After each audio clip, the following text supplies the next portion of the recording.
Good afternoon. Good afternoon. All right then, we're doing well. So we're going to just spend about half an hour going through a method that's called action learning. It's a problem-solving methodology. Is anybody familiar with that or heard of it before you came to 401? Familiar with action learning? Okay, so great. So we're going to all start in the same place. Today what I'll do is go through sort of a little history about the methodology, how it differs from other problem-solving methods, or even how it differs from normal meetings, problem-solving meetings. I'll talk through how we're going to implement it over the next couple of days, how we're going to use it. I'll have a short video just to show you a demonstration of it so that you can kind of get a frame of reference for how the method is used. Has everyone had an opportunity to read the articles at all? The 2 articles? Okay, so you have a little background about action learning. If not, try to take the time tonight just to skim through it so you're a little bit more familiar with it tomorrow. It won't seem too foreign, okay? So what is action learning? It's a problem-solving process that focuses on working on really clarifying the problem. That's a good bit of how much your time will be spent on, is doing that. But it also focuses on group learning. So one of the outcomes is not just can we get more clarity around the problem, and over a series of meetings you would want to get to a solution on the problem. You're also monitoring how well the team is learning. What goals have we set for ourselves as a team in terms of how we work together, and how are we advancing on those? That's part of the feedback you would do after every meeting. Do I have any personal goals that I plan to work on?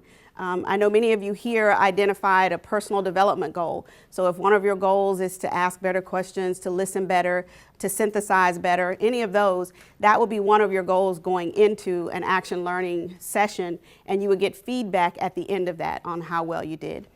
So it's focused on both group and individual learning. The other aspect of it is it uses a coach.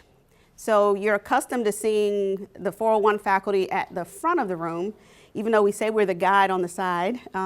During action learning, we'll actually be off to the side most of the time. We won't interact with you around the dialogue, but we will coach from the side. So there are a few rules that you have to follow, and I'll go over those later. And we're there to make sure you adhere to the rules. So you'll see us intervene or raise our hands and try to get into the fray when we see you straying away from the rules. So that's our primary role. We're to be there as a coach, but not to be a part of the problem solving.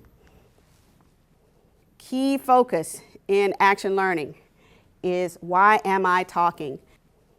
It's the deliberate process. You'll find that it's very slow and maybe even feel stagnant when we first start tomorrow morning, because the whole purpose is to focus more on asking powerful questions and answering those than it is to just jumping in with answers to try to solve the problem right away or to try to get to a solution right away.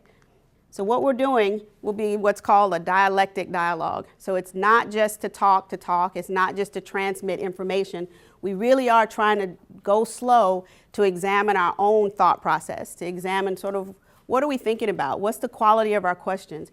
Are we working on any of those goals that we've identified for ourselves? So it's a very slow, deliberate process. You'll find that after the second time around, we'll do three of these, 3 runs, you'll find that the process picks up because you're not so focused on it. You're starting to get the hang of it.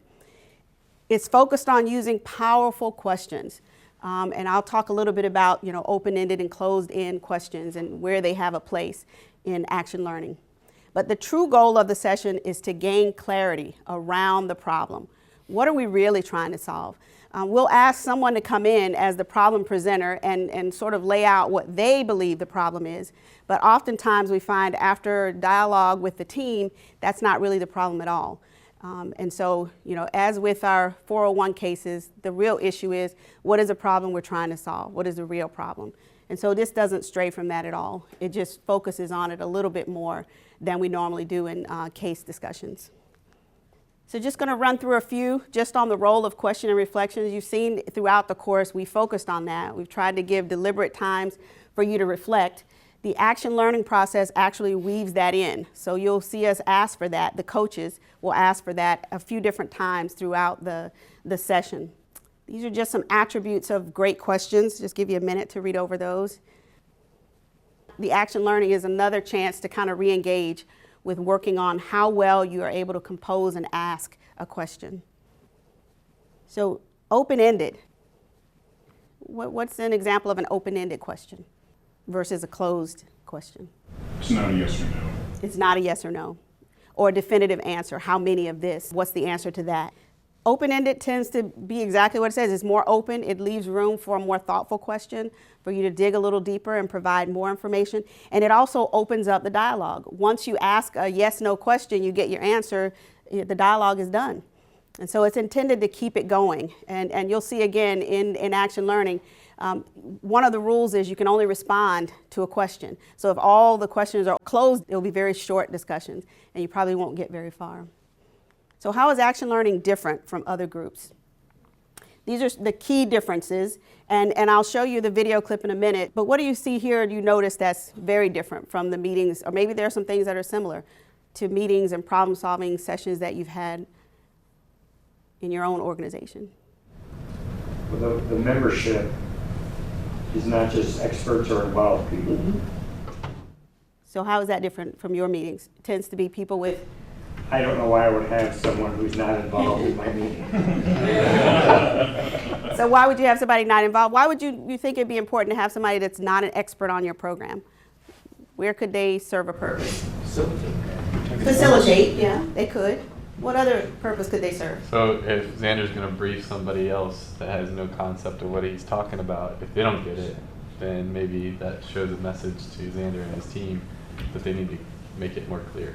Right. It's possible that it's clear to you because you've been looking at it for a long time, but maybe having somebody there that doesn't know anything about it would force you to be more clear, because you might be presenting to people who don't know that much about your program. Sometimes we call it the Aunt Agnes test, right? Can I brief it to my Aunt Agnes in Kansas who knows nothing about my program? Can I make it that clear to her what's going on? So sometimes having somebody with a different background even can bring another perspective. We talk about perspectives. They can bring another view about what's going on.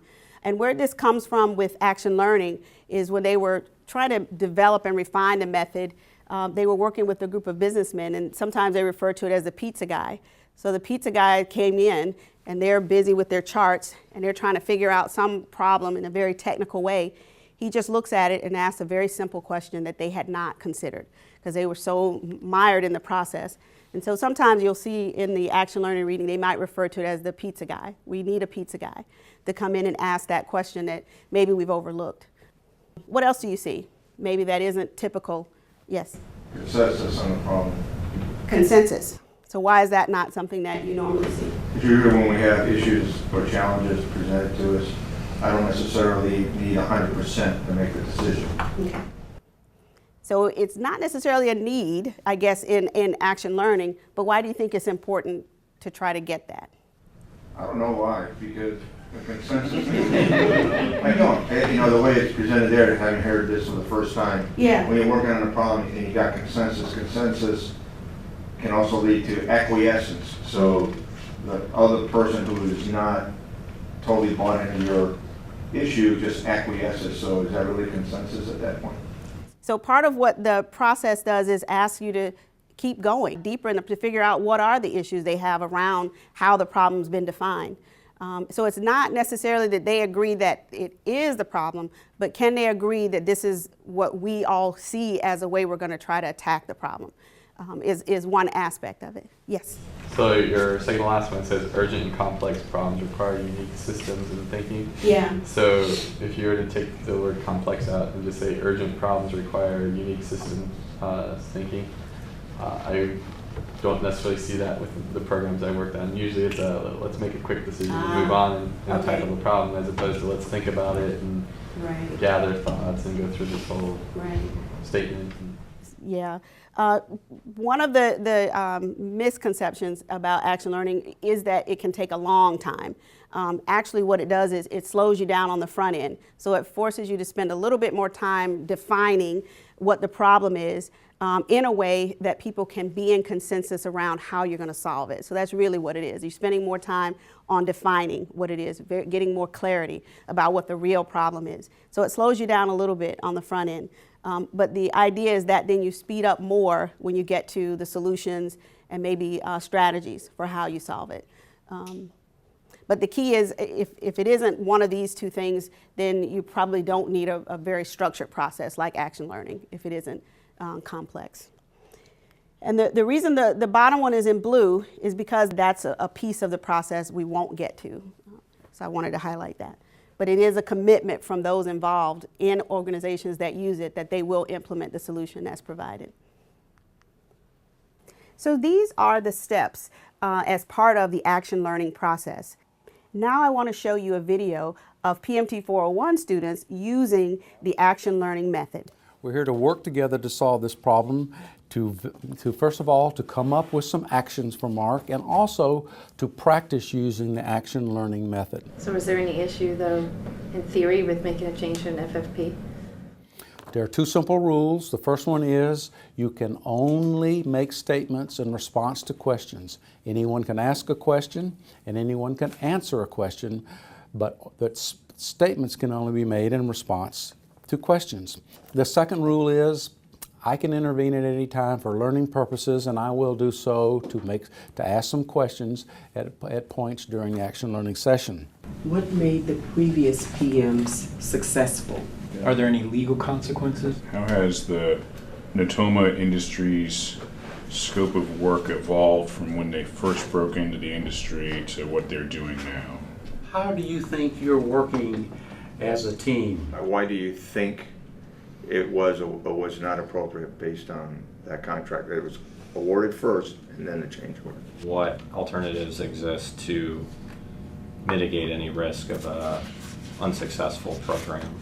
What can we learn from the Air Force's termination on the government's obligation to 8A contracts?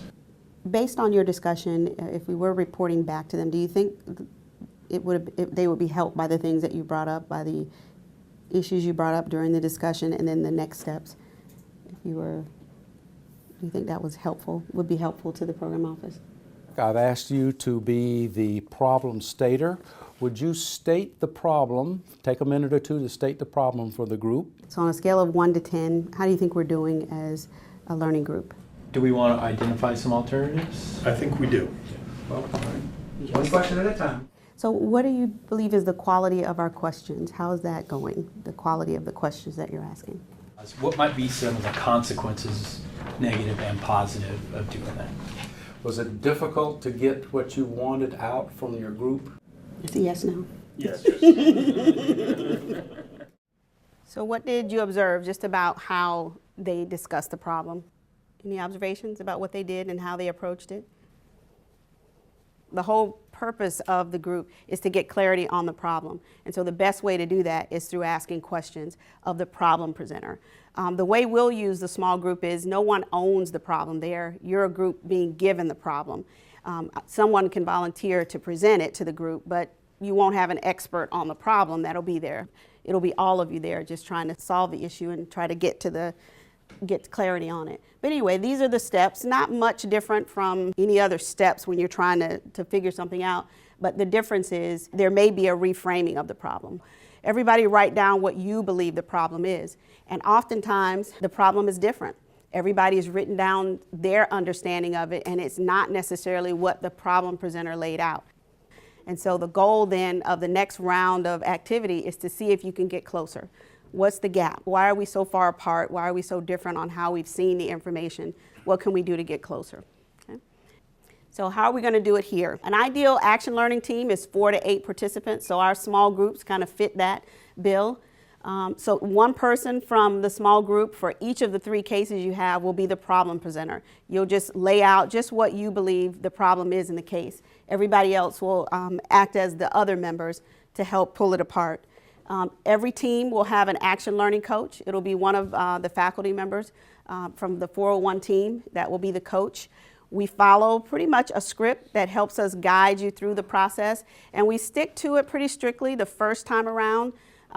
We aren't quite as formal the next round, and then we find by the 3rd round you really don't need much of our intervention. You catch yourselves in behaviors or violating the rules, and so you don't really need our intervention as much, but you'll observe that. Each person is asked to just think about, in addition to formulating better questions, what are some other critical thinking skills you could be working on or exhibiting so people could see it as part of the process. And you'll get feedback on the end, in the end. And also you'll get to talk about how well did you do as a team, and particularly with the first 2 rounds, what can you do better the next time so that you can apply those lessons learned to the next round for action learning. So we have the 3 cases that are coming up. And the difference with these as well is there's no small group component. And I mentioned earlier that the faculty will not be a part of the discussion. So typically in the case discussions, we're asking questions, we're synthesizing and doing the calling on who goes next. We don't have any of those roles in action learning. We're actually on the side making sure you follow the process. You will see us intervene if somebody violates the rule, the main one, which is you can only respond to a question that's been asked, or you're offering follow-up to a comment that's on the table. When you violate that rule, you'll hear us step in and just simply ask, so what question are you responding to? So we'll ask those kind of clarifying things to keep the process moving along, but we won't be involved in the discussion at all about the problem. And we watch the time because there's a set time also. So these are the 2 hard rules. You can only respond to a question. Anybody can ask a question of anyone. They shouldn't all be towards the problem presenter. It should be questions to everyone and just trying to pull it apart. And the other is the action learning coach can intervene at any time. Those are the only ground rules we give you, but it's your group. So if you want to come up with others that you think would help, you can do that as well. But these are the 2 that are hard and fast that we follow. What we're looking for at the end of every action learning session is some type of an action. You'll hear the coach intervene at about 10 or 20 minutes before the session ends and say that, I'm going to ask you what your next action steps are. And that's what we're looking for. What are your strategies? Is it gathering information? Then specify what that is. Are there recommendations at this point? Or what are some implementation steps, if you've gotten that far? But that's sort of the output. Not much different, again, from what our output is in a case discussion. And we're asking for it to be very specific. So it's not just, let's have another meeting. We're looking for more specifics around what the next steps would be. So really think hard. I've handed out the questions from our critical thinking model that focus on questioning. One is focused around the elements. The other one's focused around the standards. That's a good place to start. And just practicing as you read through the cases tonight, what are some questions that are generated for you just reading through it? And can you map them back to either the elements or the standards as a way of formulating the question? Once you get into it, it'll make a lot more sense than the process once you're in it. Any other questions? Nope? Okay, all right. I'll see you tomorrow.